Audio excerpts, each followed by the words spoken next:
Good morning, good afternoon, or very good evening to all the students and teachers watching this video.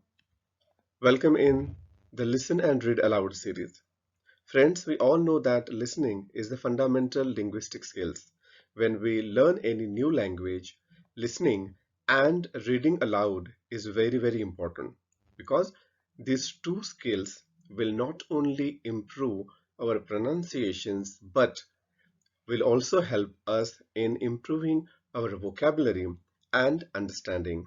So, in this series, you are going to listen to the loud reading done by me and you are going to read aloud with me, along with me. So, please open your textbooks and be ready for reading aloud. In this particular video, we are going to read aloud chapter number 1.2, that is An Encounter of a Special Kind, that is written by Tapan Mukherjee. So open your books on page number 7 and be ready with a pencil so that you can underline the new words that you come across. Before we move forward, I would like all of you to subscribe the channel for all the future notifications and videos. An encounter of a special kind. My father was a medical professional working for a private company in Raniganj in West Bengal. The officers of the company were housed in individual bungalows inside a large campus. Our house was in a corner of the campus. The officers' club was adjacent to the boundary wall of our garden. The compound was luxurious with green grass, colorful flowers, and a host of tall and majestic trees. The seasonal vegetables in the kitchen gardens of the households and the magnificent trees constantly attracted squirrels and many species of birds. A group of langurs had even made their den in an aswatha tree nearby.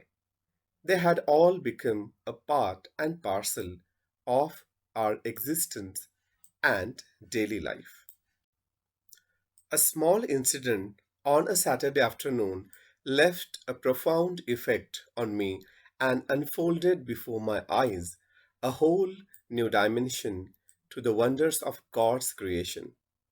It was a few days into the puja vacation. Just like for any other child, the holidays provided an opportunity for me to become engrossed in various magazines and storybooks published specially for children in the festive season. After a hearty lunch, my parents and my younger sisters lay down for an afternoon nap, and I settled down with a storybook. The quiet afternoon presented the perfect backdrop for reading an adventure story. The silence was occasionally broken by the sound of my family snoring, the intermittent chirping of house sparrows, the harsh cawing of a crow, the shrill call of a kite flying high above the ground. Minutes ticked by. I became deeply absorbed in the book. Suddenly, I heard a group of street dogs barking furiously in the distance. I chose to ignore the commotion, thinking that the pack of dogs might have cornered a hapless pig. But soon, but soon, the barking became louder and more aggressive, and the alarmed cawing of a flock of crows added to the cacophony. I also heard the disturbance approaching closer. Curiosity got the better of me. Leaving the book aside, I rushed to the veranda to see what was going on. I glanced towards the roof of the clubhouse and saw something horrible. A big male langur, apparently the leader of its group, was holding a baby langur in its hands and mercilessly biting it all over with the defiant intent to kill. The helpless mother of the baby and other lesser members of the langur group were scattered on the roofs of the buildings nearby, watching the baby being killed. I recalled the terrible custom in the animal clan, according to which a dominant male usually does not allow another male, baby, or adult to survive within its group. Without losing any time, I gathered a stout stick in one hand and hurled a piece of stone at the marauding langur. The langur was so infuriated that it hardly took any notice of my assault. But then I started throwing more stones. The dogs on the dogs on their part raised their pitch of cry.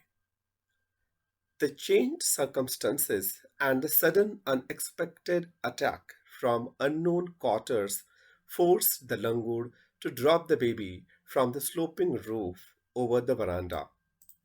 The baby was listless and appeared to be dead. As its body started to slide down, the the excitement of the pack of dogs grew manifold at the prospect of a good kill and meal. Keeping the dogs at bay with the stick, I managed to catch hold of the baby langur's tail just as it tipped over the edge of the tiled roof. The baby appeared inert and lifeless. It was indeed a male baby. By this time, my parents and sisters had come out to the veranda and were witnessing my rescue operation. Some of our neighbors had also gathered in the distance. I took the baby langur to our backyard and gently laid him on the floor inside the poultry coop. His body was full of deep bite marks and scratched. Blood was oozing from some of the wounds. The baby remained motionless. My father provided first aid to clean the wounds and stop the bleeding. I was relieved to find out that the baby was breathing, even though his breaths were shallow. Splashes of cold water made the baby stir, and after a few shaky attempts, he sat up. He was in state of shock and started trembling like a leaf in the wind. His two little twinkling eyes welled up with tears, and he started to sob with a muffled cry, just like a human child would after experiencing trauma. I offered him a peeled banana, which he accepted with his unsteady hand and began taking hesitant bites. My attention was fixed on the survival of the baby langur. Suddenly, I had an uncanny feeling of being watched. I turned away from the coop and looked up. There sat the mother langur on our kitchen roof, watching every move I made. She simply sat there quietly, as if convinced that no harm was being done to her child. Meanwhile, the baby sensed the presence of his mother and started to sob and cry a little louder. I retreated from the door of the coop to allow the mother access her baby. Immediately, the mother descended on the floor of the coop and picked up the baby in her arms. She gave the baby a thorough body inspection to check his injuries and then cuddled him tightly in her bosom. The baby found a great solace in her caring arms. The mother sat still with the baby in her lap for a few minutes. It was almost as if she was pondering over her options and trying to figure out how she could keep the baby safe from further assault. For a few seconds, the mother langur looked straight into my eyes. Even today, I cannot forget that look in her eyes, showering silent gratitude on me for saving her child. I was overwhelmed by the emotion.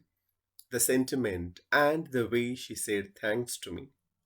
There sat a universal mother holding a stricken child in her lap. Then, in a flash, she jumped with her baby clinging to her belly and reached our kitchen roof. She surveyed the area for the vicious male dangur and then leapt away in the direction opposite to the place of the violent encounter. The brief meeting with the mother and the baby langur convinced me that interspecies communication and mutual trust is indeed a reality, and should anyone strike the right chord, the relationships hums into action.